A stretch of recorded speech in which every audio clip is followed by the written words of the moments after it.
Hey guys, in this video I'm gonna tell you what it's like to have kids. And what are you doing? Why is there Nutella all over the cat? I don't want to know.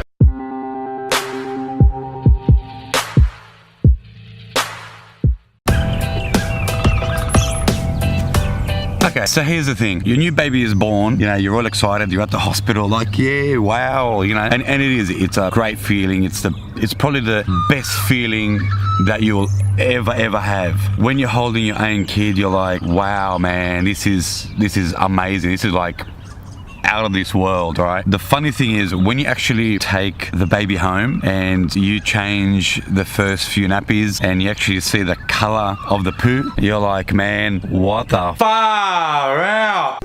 Hello, doctor? I think my baby's broken. When kids are first born, all they want to do is eat, shit, and sleep.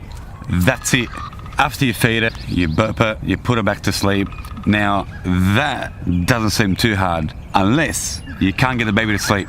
Then he cries, and cries, and then you cry. And then you realize that, hey, my life is fucked.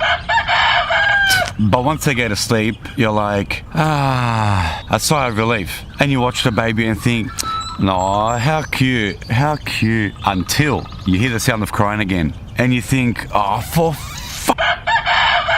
sake, I just started watching the movie. Damn. Okay, and you know all the luxuries you have now, having a chocolate to yourself, having a bag of chips to yourself, like having a big bag of chips to yourself, having an ice cream to yourself. Well, whether it's, you know, just one little ice cream or a huge tub of ice cream, you know, the ones where you sit in front of the TV and you just, you know, you think, oh, I'm only gonna have a couple of spoons. Well, the thing is, when you have kids, you will only have a couple of spoons because the kids will be in there digging and shoveling before you even get the chance to put the movie on. See, when you have kids, you literally have to share. Now, when I say share, I mean, you know, share literally everything. Everything that you eat has to be shared. You know, there's nothing that you're gonna have pretty much on your own, unless, you know, you put them to sleep and you jump in and hide in a cupboard or something, or hide under your bed, because even once they go to sleep, the minute you go to the chip cupboard, they can hear that. They can hear the ruffling of the chips, and it's almost like, you know, a sensor they have in the back of the head. They hear a packet of chips being opened, and it doesn't matter if they're in a deep sleep,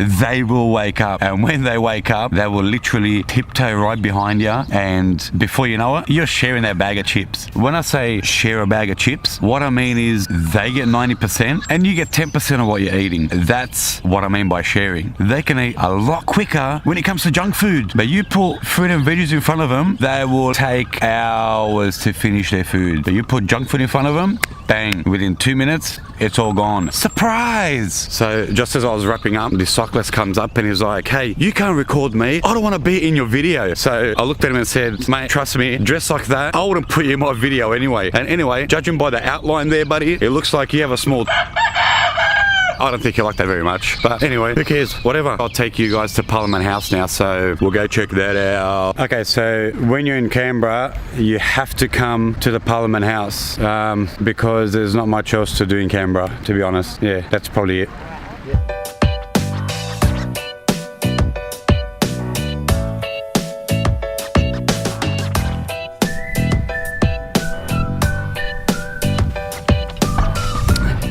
So, one thing that I've realized about having kids is you need to buy a portable toilet, because everywhere you go, the kids need a toilet. And even though they've just gone to the toilet, they need to go to the toilet again. Even after you've left the toilet and you've walked away, they still need to go to the toilet. Here's an example. If you're just about to leave home to go somewhere, you know, you say to the kids, hey, we're about to go. Do you need to go to the toilet? They're like, no, we don't need to go to the toilet. But as soon as you grab your keys and you're about to walk out the door, guess what? Boom. All of a sudden, they need to go to the toilet. Not one of them, but both of them. And then they sit there fighting over who's going to go to the toilet first.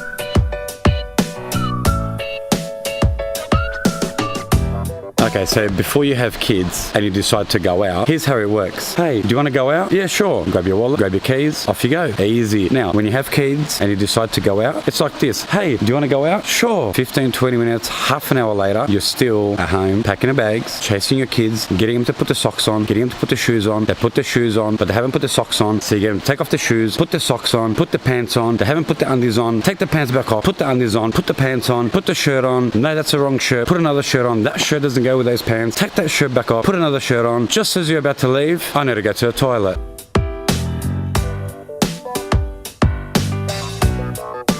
See, I wonder if you can actually register kids as a business. Then everything you spend on them, you can actually claim it back on tax. So another thing that you're going to have to learn to do is you're going to have to learn how to do things a lot quicker than you do them now. Example, if you think that you're going to go shopping and you're going to take your time and you're going to chill and relax and try clothes on, well, yeah, good luck to you. To give you an example, if you want to try on some, jeans or a dress or, whatever it is that you wear, you're going to have to get used to taking your clothes off, putting on the new clothes, taking them off again, putting on the clothes that you originally had on, probably all within about 30 seconds. Because after about 30 seconds to 1 minute, that is when kids get really, really impatient. So while you're getting changed, example, you're in the change room, taking your clothes off, whatever, they're going to be crawling under the change room door, crawling back out, knocking on the door. You're going to have to stop and open the door. You open the door, they come in, you close the door, you lock the door, then all of a sudden, oh, I need to go back outside again. So you open the door again, you try and hide so no one else sees you, whether you have your clothes off or whatever. So they walk outside, you close the door, you lock the door, then they've crawled under the door again, trying to come back into the changing room again, and by then you pretty much got the shits. Whatever you tried on, doesn't matter how it looks, doesn't matter how good it looks, because by now you got the shit and all you want to do is just get out of there. So that was Parliament House, everyone, and now we're going to be heading back to Sydney because there's nothing else to do here.